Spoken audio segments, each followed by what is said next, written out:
25 tahun perjalanan Banten bukan sekedar rentang waktu. Ia adalah kisah perjuangan tentang rakyat yang bekerja, pemimpin yang melayani, dan harapan yang terus dijaga. Hari ini, Banten melangkah menuju babak baru dengan semangat membangun, bekerja, dan mengabdi. Dalam suasana hikmat, Gubernur Banten Andra Soni dan Wakil Gubernur Banten Ahmad Dimyati Natakusuma resmi mengemban amanah rakyat. Sebuah mandat besar untuk menghadirkan pemerintahan yang bersih, transparan, dan berpihak pada masyarakat.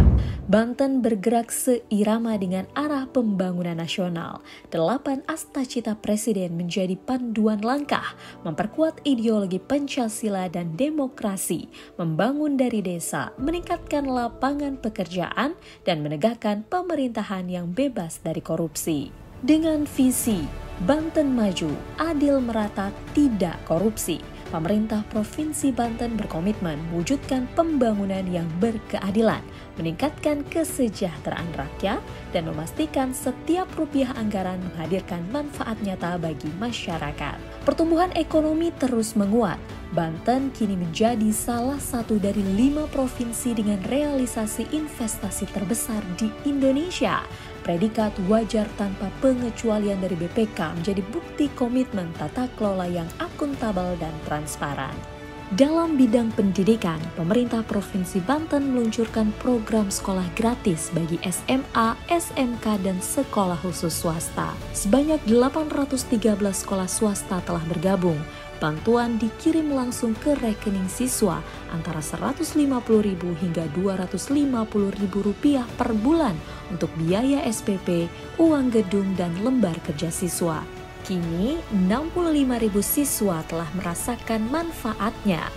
Dengan total anggaran sebesar Rp159,9 miliar di tahun ini dan target sebesar Rp7,47 triliun selama 5 tahun RPJMD. Program ini menjadi wujud nyata bahwa setiap anak Banten berhak atas pendidikan bermutu. Melalui program Satu Desa Satu Sarjana, pemerintah membantu biaya pendidikan hingga Rp20 juta per mahasiswa, khusus di bidang pertanian, perikanan, ekonomi, dan teknologi.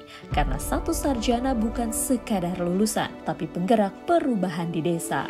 Di bidang kesehatan, Banten Sehat menjadi komitmen untuk menghadirkan layanan yang lebih dekat dan modern. Diresmikannya bunker radioterapi dan layanan kemoterapi di RSUD Banten, serta perluasan layanan ke RSUD US Korni Cilograng di Lebak dan RSUD Irsyad Juwaili Labuan di Pandeglang, melengkapi strategi layanan kesehatan hingga pelosok. Pembangunan RSUD Cilograng telah dirintis sejak masa Gubernur Wahidin Halim, dilanjutkan oleh penjabat Gubernur Al-Muktabar, dan kini beroperasi penuh di masa kepemimpinan Andra Soni dan Ahmad Dimyati Natakusuma. Begitu pula program telemedicine, bunker, dan layanan kemoterapi. Semuanya adalah kelanjutan dari visi pembangunan kesehatan di Provinsi Banten. Melalui mobile klinik berbasis telemedicine, layanan kesehatan kini menjangkau wilayah pelosok dan perbatasan. Dan bagi warga yang berobat di Jakarta, rumah singgah Provinsi Banten di Tebet menjadi tempat beristirahat dengan fasilitas gratis dan nyaman. Banten juga memperkuat konektivitas wilayah melalui program Bangun Jalan Desa Sejahtera atau Bang Andra.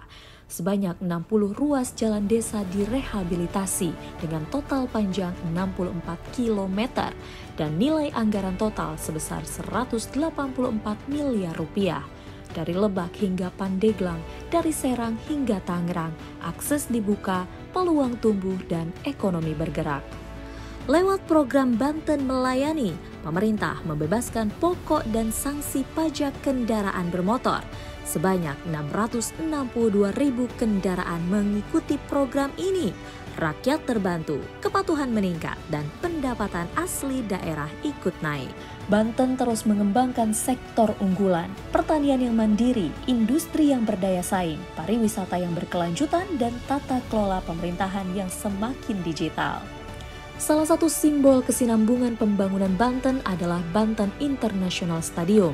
Stadion ini digagas sejak tahun 2020 dan diresmikan pada 9 Mei 2022 oleh Gubernur Wahidin Halim.